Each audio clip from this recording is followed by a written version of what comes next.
Matapos pansamantalang ipatigil, balik na ulit sa merkado o Kadiwa Center ang pagbebenta ng 20 pesos na bigas ng pamahalaan, kung saan tinatarget rin na palawigin pa ito sa mga sektor na pwedeng mapagbentahan ng murang bigas. Ang detalye sa Balitang Pambansa ni JM Pineda ng PTV. Maaga pa lang, marami na ang nakapila sa Kadiwa store na ito sa Mandaluyong Public Market. Isa kasi ito sa mga unang nagbenta ng 20 pesos kada kilo ng bigas sa National Capital Region. Sa ngayon, tanging mga vulnerable sector lamang ang mabebentahan nito o yung mga senior citizen, PWD, solo parent at mga miyembro ng 4-piece. Ayon sa Department of Agriculture, malaking bagay ang murang bigas para makatulong at makatipid ang mga Pinoy sa gitna ng matataas na bilihin. So we will be in 32 centers and markets this week. Ang usual naman po natin na base po sa run natin ng P29, yun po yung nauubos natin, nasa 30 bags of 50 kilos per week ang average. Sa outside Metro Manila ngayon, meron po tayo sa Bulacan, meron din po tayo sa Calapan. Tapos by this week po, meron din tayo sa Cavite, Laguna. So yun po yung target natin. Noong ibinenta sa publiko ang 29 pesos na kilo ng bigas, halos 30 hanggang 50 sako ang naideliver umano ng ahensya sa mga Kadiwa stores. Ibig sabihin daw nito, tinangkilik ito ng mga mamimili.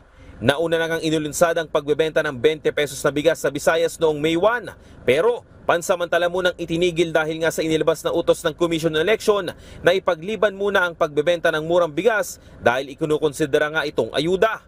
Tumalima dito ang hensya para na rin daw maiwasan ang bahid ng politika sa naturang programa. Wala pa nga kalahating araw, ubos na agad ang 20 pesos na kilo ng bigas dito sa Kadiwa Store sa Mandaluyong Public Market. At ayon nga sa Department of Agriculture, hindi lang vulnerable sector ang kanilang target dahil gusto rin nilang palawigin ng programa sa mga low, mid-class o yung mga minimum wage earners na nahihirapan din sa taas ng mga bilihin.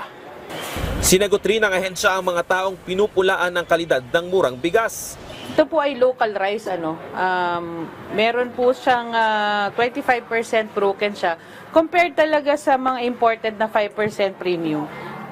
Iba po talaga yung quality niya, pero definitely po ito nga po yung sinasaing namin sa DA, no, ito rin sa bahay namin. Maganda po siya maalsa. Yun nga lang po, makikita natin yung grain, hindi po ganun kabuo dahil nga po 25% broken ito, at yung kaputian niya, syempre yung ina-expect nating maputi na bigas, hindi po siya ganun kaputi, pero definitely masarap naman po siya at malambot, maalsa.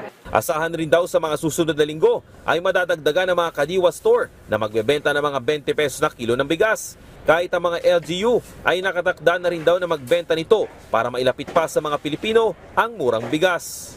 Mula sa PTV Manila, JM Pineda para sa Balitang Pambansa.